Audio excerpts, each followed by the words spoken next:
terms of of modern times, how does this leadership work in practice? Well,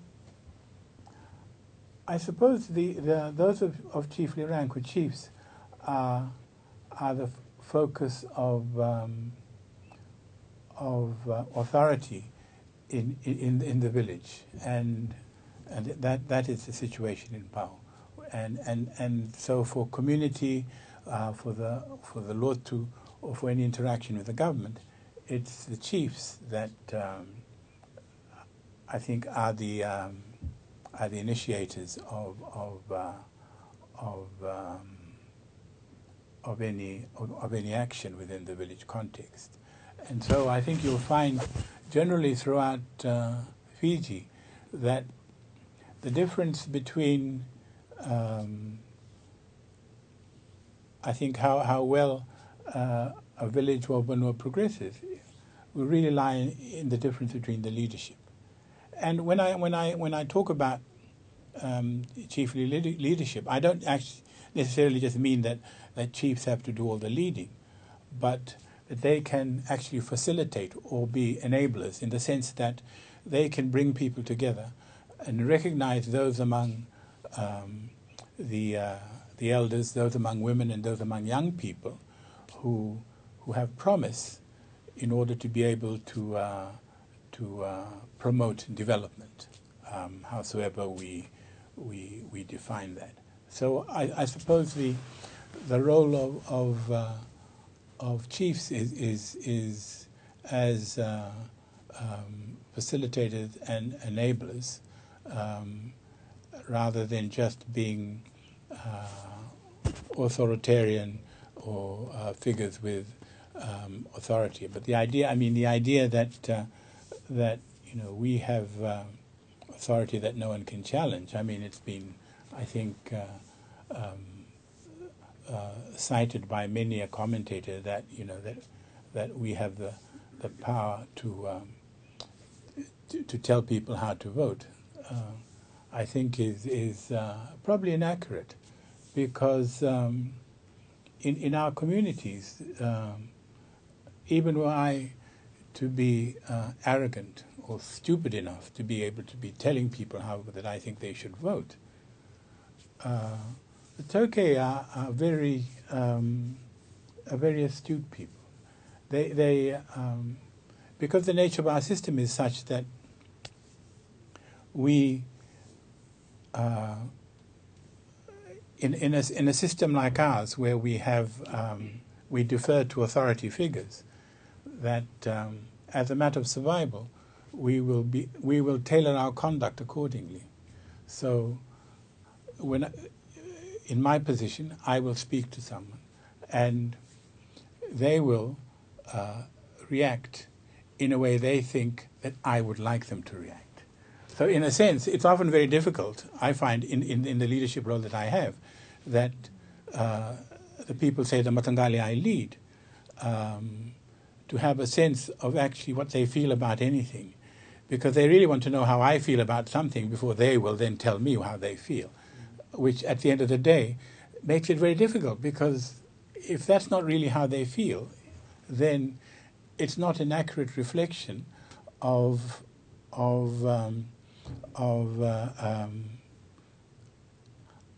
how you want a community, say, on some issue to actually take action. And that's why it requires leaders, I think, to be able to try and to discern or to listen to what people are not saying. Because what they don't say in our society is just as important as what they tell you, perhaps more important. I've had incidences in my Matangali where I'm broaching what I think is an excellent idea, and it's just heard out in silence.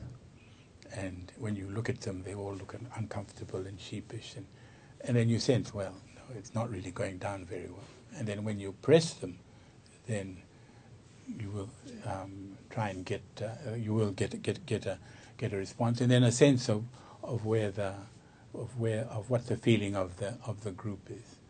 And the other thing about, I think, one of the things about decision making within our society is that we do not deal well with dissent, because no one wants to make waves, and that people who dissent are often either shunned or isolated or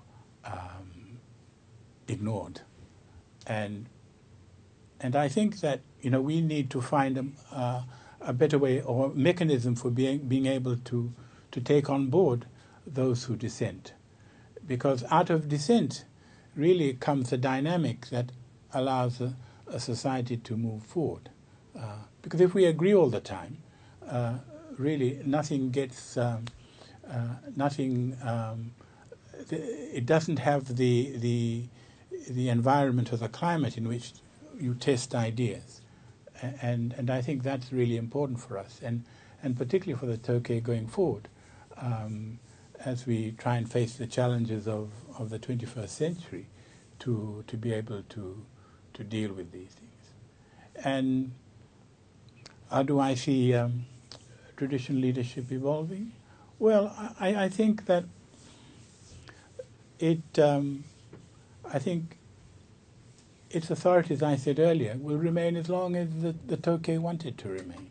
And I think even if they just want it as a symbol to remind them of some of the values that they cherish, and things like, and these I think are far more important than the actual material aspects of our culture, like the traditional ceremonies of welcome, or the other ceremonies that we like to think help define us. I think what's more important are the values that traditional Fijian society liked to emphasize. That is reciprocity, mutual respect, compassion, looking after the weaker or the marginalized in our society. And those, I think, are far more important values that we need to try and sustain,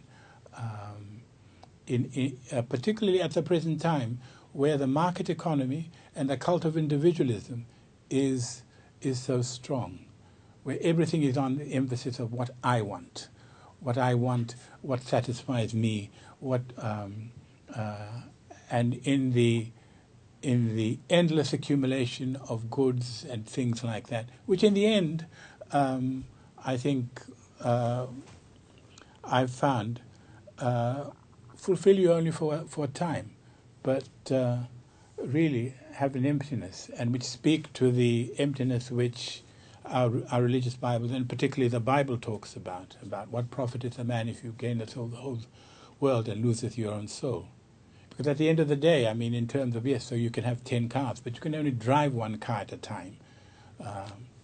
You can have, diamond earrings worth millions of dollars, or diamond necklaces. But that value is what society places on it. It's a value that's, in a sense, artificial, created, rather than something that is from within. And those are the sorts of things that I like to think that those of us who hold leadership positions in traditional society will try to both project and inculcate, and I think reflect as a reminder and as a mirror to the people who still acknowledge the authority or what little authority that we may have, to remind them of something beyond themselves, something which is bigger, better, and which is really about a sense of community. And so for that reason, I still think that traditional leadership, even in modern society, has a part to play. Not an overtly political role, but more as, I think, a reflection of the values of integrity, which all cultures, I think, like to think that they possess, and so in that regard, I also think that these things are subject to the times and to the influences of which we live. But I think in terms of our own heritage and culture, I think only when you are secure within yourself about your own identity and your own culture and traditions can you then embrace others, because you're rooted, one's rooted in something. And I think part of some of the political challenges that we've placed is that for a lot of Turkey, the issue of identity is something that they think is mutually exclusive with them accepting anything else. But in fact, I think that identity as derived from both our tradition and cultures should be something which makes me feel comfortable within ourselves, but also allow us to be open to other influences, such as in the multicultural, multi-religious, multi-ethnic society in which we live. We are no lesser Tokay for being, I think, receptive to the other communities that live here.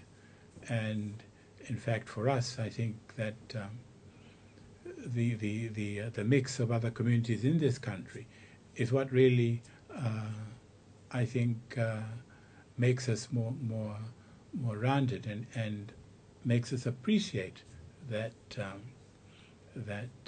these differences are things to be celebrated. I know that that's work in progress for a lot of Turkey, but I think I take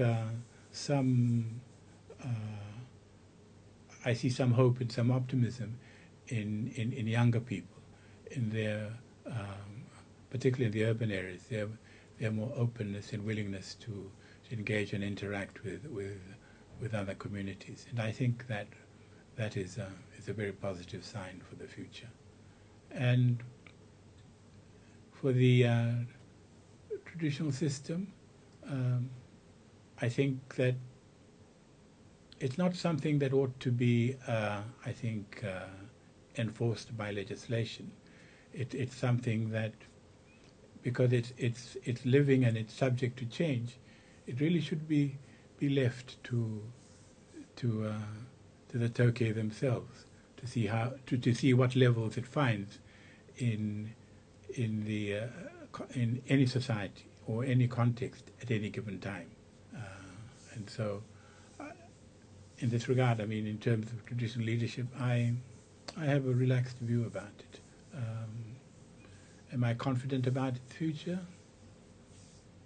No, but I'm not worried either, because as I said, this is something really for Tokay, for indigenous Fijian people to decide how best they see that this should evolve in the future.